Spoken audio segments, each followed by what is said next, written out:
Well, howdy there, Internet people. It's Bo again. So today we're going to talk about one of Biden's appointments.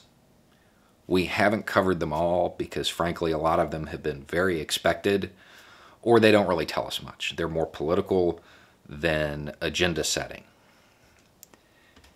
He just announced one that is very interesting. So we're going to talk about that. William Burns is a diplomatic heavyweight. He has been around a long time. He has been involved in a lot of high-profile stuff.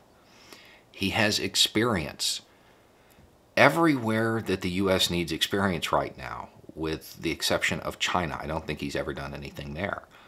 But as far as Russia, the Near East, all of that, he's experienced. He understands that the United States is shifting its foreign policy to counter near peers, major powers.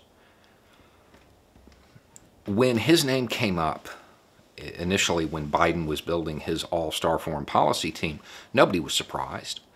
I think a lot of people saw him as a possible Secretary of State. Biden has chosen to make him DCI, the Director of Central Intelligence. As somebody who is never surprised by anything on the foreign policy scene, didn't see that coming. Did not see that coming. Burns has no intelligence experience whatsoever. None. However, he has been the consumer of the intelligence product for decades. The intelligence world is really about information. All of the James Bond, Masters of the Universe type stuff, that's secondary.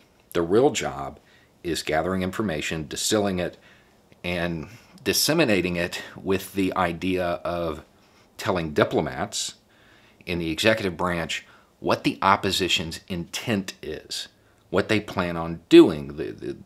That's the Holy Grail, telling the future.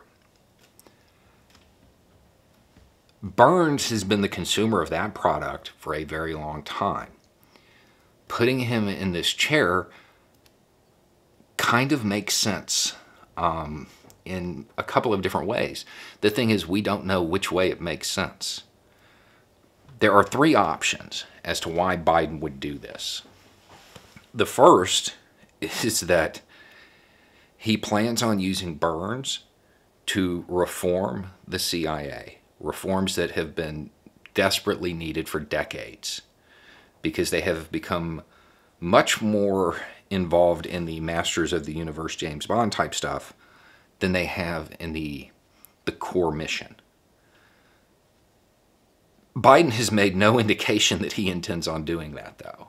It would make sense to use Burns for that because he is a person who can say, this is what I need to know, this isn't what I need to know. We don't need to worry about this covert stuff. We're focusing on information.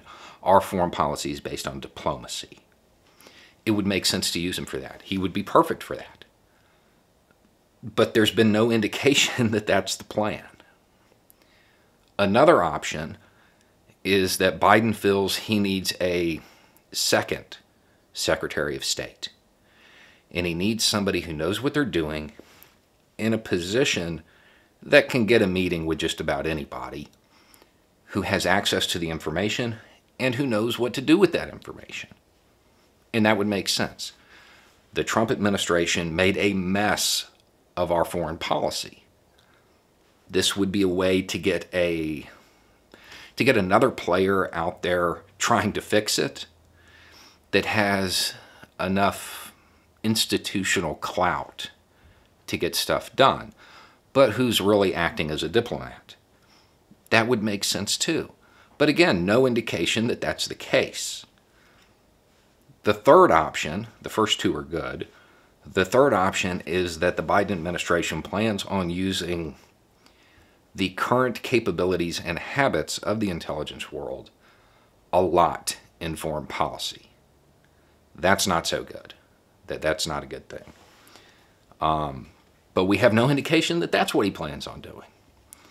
I don't think anybody knows why Burns was chosen for this spot. Now, to be clear, even if it's business as usual, Burns isn't a bad choice. he understands foreign policy. He understands the world. He understands the areas. He would have to kind of ingratiate himself into that community a little bit, but he's a diplomat. He'll be able to do that. It's definitely a position to watch. What Burns does in this chair is going to shape a lot of American foreign policy in the future, because we're coming out of the Trump administration where the entire world knows that it was just mishandled. Burns is setting the tone for our foreign policy in a lot of ways with what he does in this chair. This is somebody to watch and to pay attention to, because the decisions he makes are literally going to shape the next 10 or 15 years of American foreign policy. Anyway, it's just a thought. Y'all have a good day.